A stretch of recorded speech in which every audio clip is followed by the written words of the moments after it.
It's very. And I hope you all have said that Sri Krishna ji, we are offering the class to you. And now we are doing chapter 2, Sloka 9. Archana ma'am, we will do chanting. Yes. Sanjay Uvacha Sanjay Uvacha Eva Muktva Eva Muktva Rishikesham Rishikesham Udakesha Gudakesha Parantapa Parantapah Tapah Nayotsya Nayotsya Iti Govinda Iti Govinda Muktva Tushnim Muktva Tushnim Babuvaha. Babhuvaha Thank you. Shloka 10. Tamuvacha Tamuvacha Rishikesha Rishikesha Rahasanniva Prahasanniva Bharata Bharata Senayo Senayo Rubhayormadhye Rubhayormadhye Vishidanta Vishidanta Midam Vachaha. Midam Vachaha Shloka 11. Shri Bhagavan Uvacha Shri Bhagavan Uvacha Ashocya Ashocya Nanvashotstavam Nanvashochastavam Pragyavadanscha Pragyavadanscha Bhashase Bhashase Gatasuna Gatasuna Gatasuncha Gatasuncha Nanu Shochanti Nanu Shochanti Panditaha. Panditaha Shloka 12.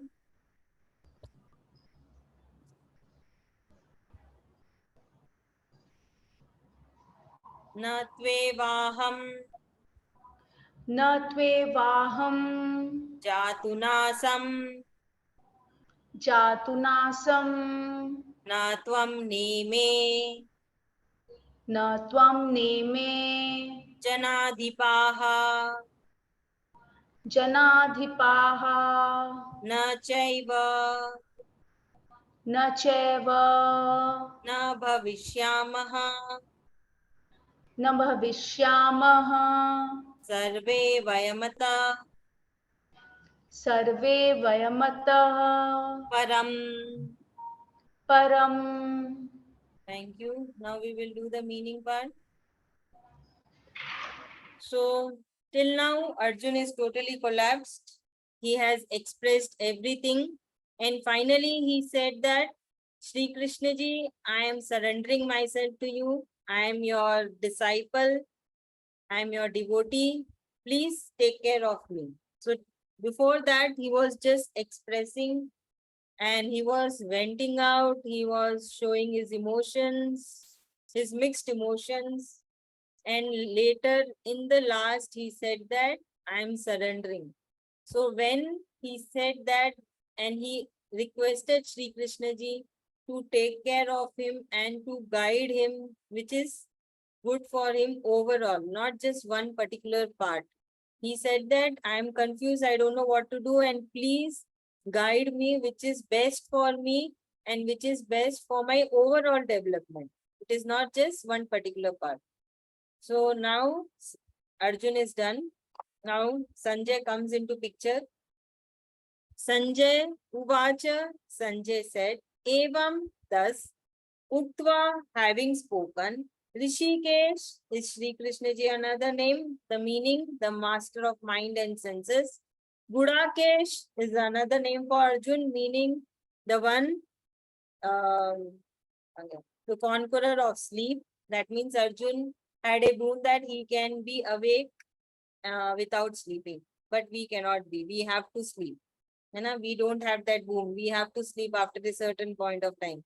But Arjun was able to stay awake for a longer period of time. Parantapa is another name for Arjun. The meaning the sorcerer oppose. Na yodse, I shall not fight. Iti, thus Govindam is another name for Krishna Bhagwan Ji. Meaning giver of pleasure to the senses. Uktva, having addressed Tushnim, silent. Babuvaha became.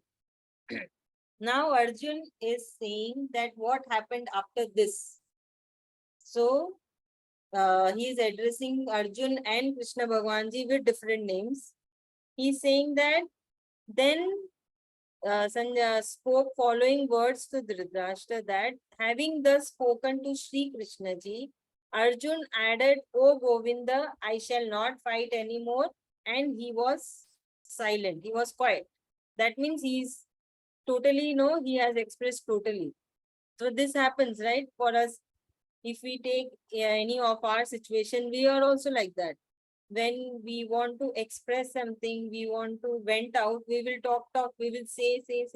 And then when we are done, everything is out from inside us, we will be quiet, we will be silent. The same situation is Arjun's.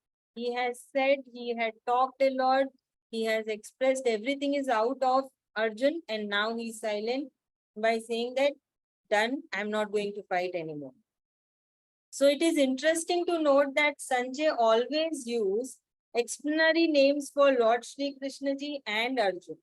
Here Arjun is referred to as Gudakesh and Parantapa, and Shri Krishna Ji is referred to as Govinda and Rishikesh. It may also be inferred that since Rishikesh means one who can control his senses, Arjun is surrendering himself and his senses to Lord Shri Krishna Ji for proper guidance and path. So he's mentioning that you are the controller of the senses. Please help me to control my senses as well. So basically, everything giver is Sri Krishna Ji. He is the giver of everything. Even the mind, even the senses, the soul, all. Whatever you name, and he's the giver. He is the creator. So this is what Sanjay is narrating to the blind king Dhritarashtra in the palace of Hastinapur. Okay, now Mamta ma'am, would you like to explain?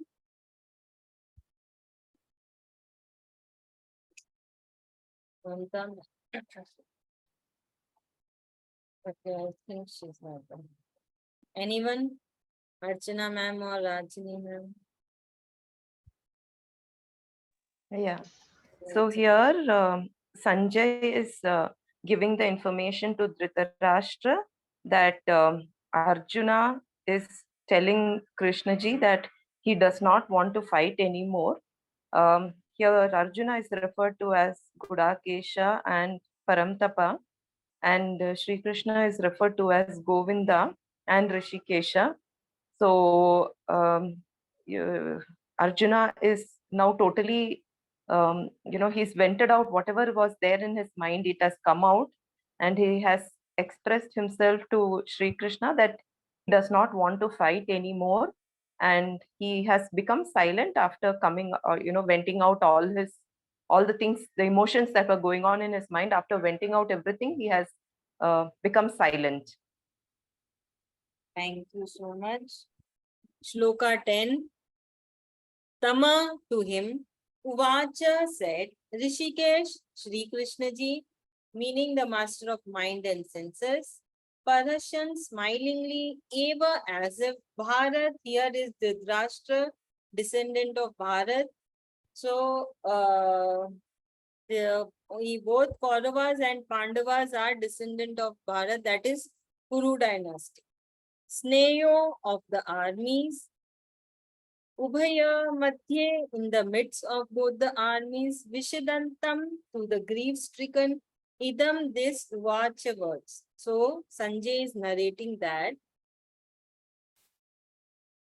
And then standing in middle of both the armies, Lord Shri Krishna Ji, with a smile on his face, spoken the following words to the grief-stricken Arjun. So he is explaining how they both are looking because they both are not talking anything. Arjun is silent, he said everything, he's quiet, and Sri Krishna ji is looking at Arjun and Arjun is looking at Sri Krishna ji. And Sanjay is saying that Sri Krishna ji had a smile on his face and Arjun was sad. He was completely sad with the grief that he is going to kill. He is going to wage the war against his friends and relatives and teachers. But Krishna Bhagwan ji had a smile on his face because he is the Supreme Lord. He knows what is correct and what is wrong. But Arjun is getting emotional. He is driven by his senses. He is driven by his emotions that all are my relatives. That is the difference between God and a human. Our intellect is not so great or matured that we understand the situation, understand the fact. We get emotional. We are driven by our senses. We are not able to think beyond that. That is what Krishna Bhagwan ji says, that think beyond your senses. Don't be in the clutches of the senses. That will come later in the upcoming shlokas. So this is what Arjun is under the control of his senses, under the control of his gunas, under the control of his emotions. But Krishna Bhagwan ji is Krishna Bhagwan ji, he is the Supreme Lord. He knows what is good and bad, and he is the controller of the senses. That is why senses are not able to control him, and he's beyond that. He's beyond the senses, he's beyond the gunas, he is beyond everything. That is why he is the Supreme Lord. Okay, so now who's going to explain? Archana ma'am. So in this shloka, Sanjay is saying that, and thus Sri Krishna ji said the following words to grief-stricken Arjun. So basically, he's just, since they are not talking anything, he is explaining their expressions. And I think we also said that Sri Krishna ji is not probably expressionless, is it? Because he's not, he is beyond emotions. Yes, since he is God, that is our humanly thing that we are, we get entangled in emotions and our senses, and we are supposed to look beyond those. So we are eagerly waiting for the next, what he said in the next shloka, I think. So here you learn to have patience. Yeah, we already had since 2.5 weeks. Almost. Okay, now Supreme Lord starts his teaching. Sri Bhagwan Vacha, the Supreme Lord said, Ashocyan, not worthy of grief, Anvascho are mourning Tvam, you, Prajnavadam, words of wisdom, Cha, and Bhashase, speaking, Gatasun, the dead, Agatasun, the living, not dead, Cha, and Na, never, Anushchanti, grief, Pandita, the wise. Now Sri Krishna ji said the following words to Arjun in the middle of both the armies. So he's saying that he initiates his discourse with a dramatic opening statement. So Arjun is lamenting or grieving for what he feels are very valid reasons. But rather than commiserating with him, Sri Krishna ji takes the wind out of his arguments and he says, Arjun, though you feel you are speaking words of wisdom, you are actually speaking or acting out of ignorance. No possible reason justifies the lamentation. The Pandits, those who are wise, never lament, neither for the living, for the dead. Hence, the grief you visualize in killing your relatives is illusionary and it proves that you are not a Pandit. So, actually, Krishna Bhagwan is trying to make Arjun realize that he is a wise man. He is not an ordinary person. And what he is doing is not correct. A wise man will understand the fact that this is the body. So, this starts with the body and the soul. So this is the body and soul which is inside is eternal, and body will die. All these things will come in the upcoming shloka. So basically now Shri Krishna ji making Arjun realize that you are a wise man and what you are talking is not at all the words of wisdom, even though you think that you are talking the words of wisdom. And the what you are expressing, you are lamenting on, is not at all worthy. It is a illusionary. It is out of ignorance or tamasic guna. This is what Shri Krishna ji is saying to Arjun. And he is saying it is not at all intelligent. It is not at all suiting you. So he's saying that wise men will not grieve either on the live people or the dead people, because they know the fact, they are wise. They are beyond all these gunas, the senses, the mind, and the body, because they are not a normal human being. Arjun was also not a normal human being. He was a great warrior. He was the partner of Sri Krishna ji. Partner in the sense, whenever Krishna Bhagavan ji comes on earth, he brings him along with him in some or the other form. He is the favorite devotee of Krishna Bhagavan ji, best friend of Krishna Bhagavan ji. So obviously, he is not at all a normal human being. He's a very wise man. He's a pandit. He's a jnani. He's a yogi. But now he has forget everything, and it is he's in tamasic guna. He's in the mode of ignorance, and he's talking all these things. This is what Krishna Bhagavan ji is trying to create the awareness in Arjun. Rajini ma'am. Yeah.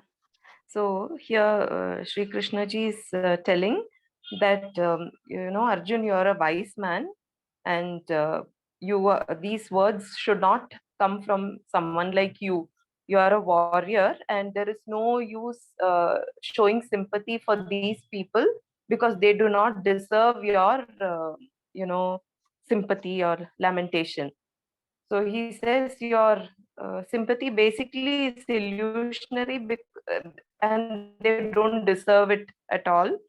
And the learned people or wise people basically do not, uh, they do not show sympathy either for the living or the dead. They treat them both as beyond the body or the physical body, which is basically the soul. So he's asking him not to show sympathy towards the other army, basically the Duryodhan's team. Thank you, ma'am. Sloka 20. Krishna Bhagavan ji continues, and he is talking to Arjun. Na, never, tu, however, ever, certainly, aham, I, jatu, at any time, na, nor, asam, exists, na, nor, tvam, you, na, nor, ime, this, jnana, adipa, kings, na, never, cha, also, ever, indeed, na, bhavishyamaha, shall not exist, salve, vayam, all of us, Ataparam, the hereafter.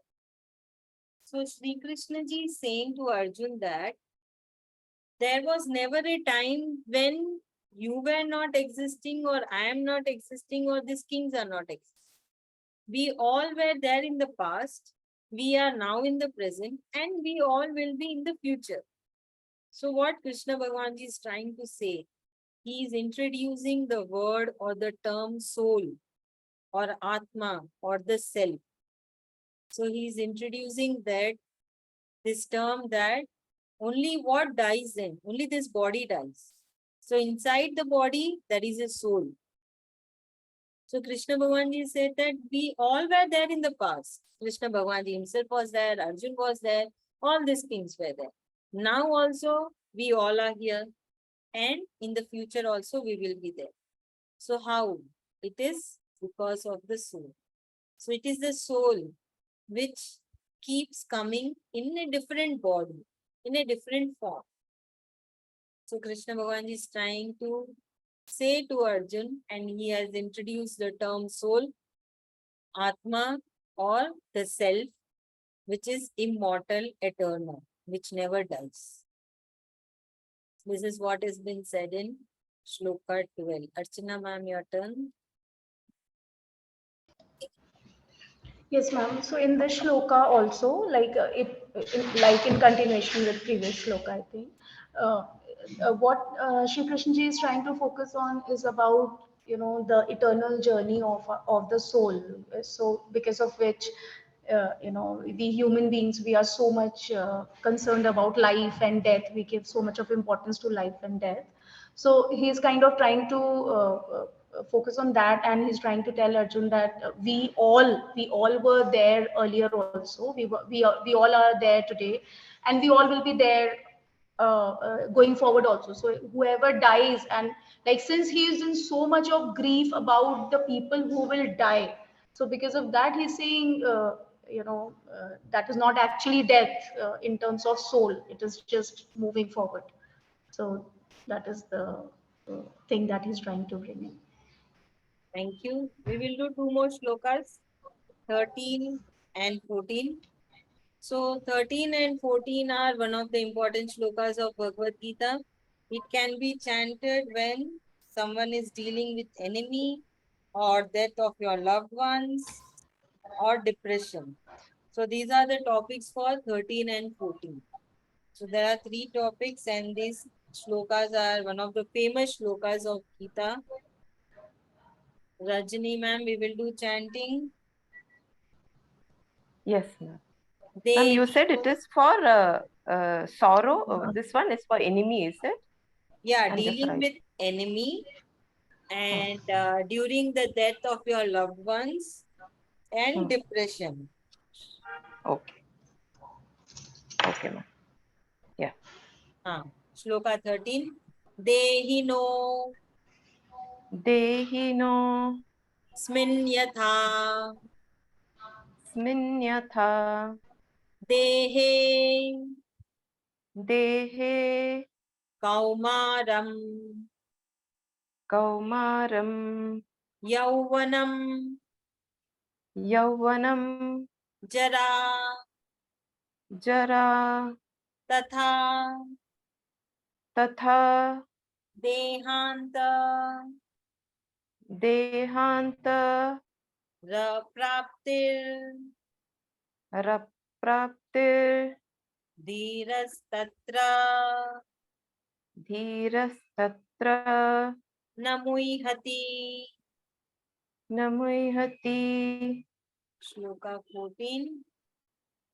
Matra मात्रा sparshastu स्पर्शास्तु kaunteya कौन्तेय shitoshna शीतोष्ण sukha सुख dukkadaha दुःखदाः agamapa आगमापा yino nitya यिनो Nitya tansatikshava तांसितिक्षव bharata. Bharat. Thank you. Now the meaning part, Shloka 13. Dehina of the embodied, asmin in this, yata as, dehe in the body, kaumaram childhood, vyaunam youth, jara old age, tata similarly, deha antara another body, prapti achieves, dhira the wise, tatra thereupon, na muihati are not deluded. So now, here it is the more or detailed explanation of Shloka 12. Now Shri Krishna ji is saying that how our body changes the form. This body changes the form. When it is born, it is an infant. It is just this much. It is just this much of our half of our arms. Then we go to a toddler. Then we go to a childhood. Then it goes to an adolescence age. Then it goes to a young age. Then it goes to middle age. Then it goes to old age. So this same body changes so many forms, right? It is not the same. It doesn't look the same. Similarly, the Atma, the soul or the self keep changing the bodies. Hence, the wise man shouldn't grieve a lot over this. This is the nature of life and it will always remain so. So, Krishna Bhagwanji is explaining in a very beautiful way, in a very simple way, that what is soul, what is body. As the body also changes, soul also changes the body. And it is the nature. Nobody can change it. Nobody can stop it and nobody can modify it. It is the nature and it will remain the same. Body will die, soul will go to another body, another form. Same way, when we are born, none of the child remains the same in that infant stage. None of the child remains. They no, the body keeps on growing, keeps on changing the different form the same way. Nobody can hold the Atma, nobody can stop this process, nobody can change this nature. It is the nature. Nature means nobody can do anything. It is the God gift. So, Sri Krishna ji is saying the self, Atma or the soul keeps changing the body. And wise men never grieve on this or they are not deluded by this. Because they know the fact. They got the knowledge, they got the enlightenment, they got the awareness that what is body, what is soul, what have to be grieved. They never grieve actually because there is no thing to grieve on. This is what Krishna Bhagwanji is making Arjun aware. He is making him realize that you are a wise man and what you are doing is not correct. You are hiding behind your own words. You are thinking that you are saying the words of wisdom, but actually all these words are of ignorance. It is the illusionary words and you are not acting wisely. So this is what soul, we also come to know that what is soul, which is inside us, and what is this body. And when our near or dear ones die, we should also try to not to grieve so much. Obviously, we will grieve. It's a very sad part, but we should also try to make ourselves understand that this is the life, this is the nature.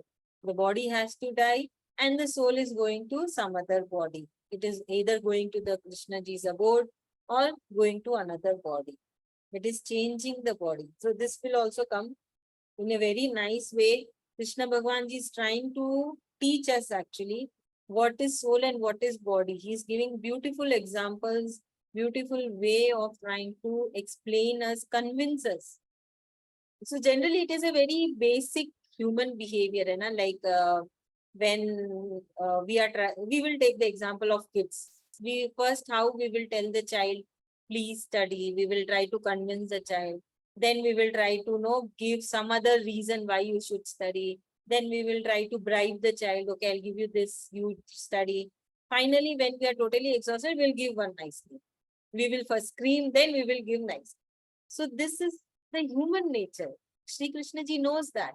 And he is also trying to teach the same way. He is trying to give different examples in a different way so that we at least one of his trick works on us and we understand what he's trying to make us understand. Again, Chalo, now who is explaining? Archana ma'am is doing.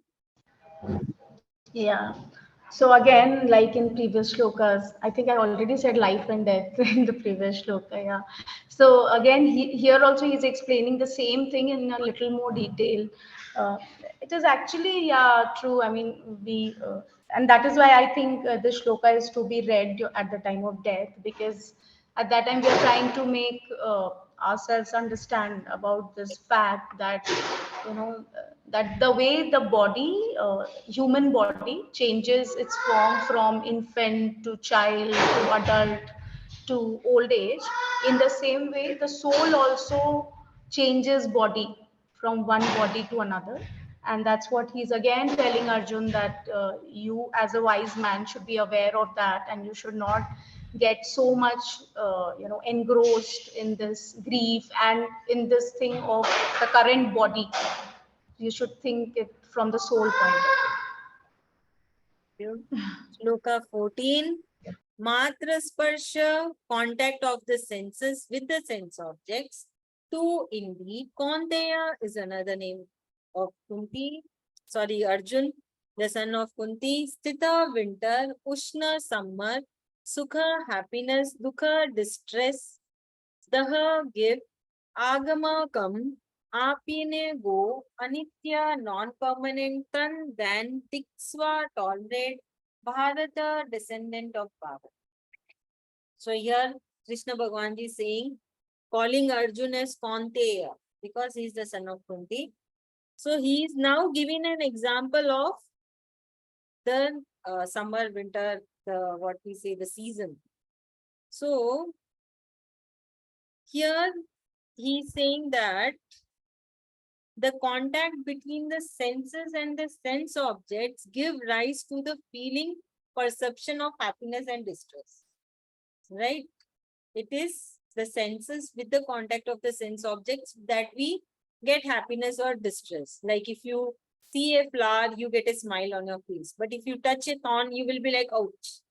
So that is the connection between the sense and the sense objects.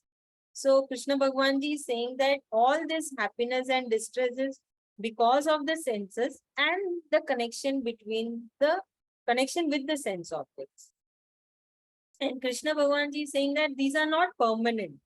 It's constantly changing, like heat and cold, summer or winter. Neither the summer stays forever, nor the winter stays forever. They keep changing, correct? After summer, we get winter, and after winter, we get summer. So that is what Krishna Bhagwan ji is trying to convince that the feeling what you are getting now, it is because of your senses and your attachment to that sense object, that they are your relatives, they are your friends, teacher. So Krishna Bhagwan ji is saying that this is not permanent. When the body will die, the relation will be over. There won't be any relation. So he is saying that this is the feeling what you're getting is because of your senses and the connection with that sense object. And he's saying this is temporary. It is not permanent. It is not going to stay forever. So you have to come out of it. So what do we learn? We learn that we should also understand that why we are getting that feeling of happiness or sadness. It is because of the sense objects. It is because of the senses. So what we have to do? That Krishna Bhagwan ji will teach in upcoming shlokas. Basically, he's telling now that all these are because of your senses and the sense objects, the feeling what you are getting now. Okay. So here, yeah. Okay, Rajini ma'am, please explain. So here, Sri Krishna ji is saying that happiness and sadness are like different seasons, like heat and cold or summer and winter. It is not permanent. So if there is happiness, you should remember that it's not going to stay forever. Or if there is sadness also, it's not going to stay forever. It is going to change like the different seasons. And now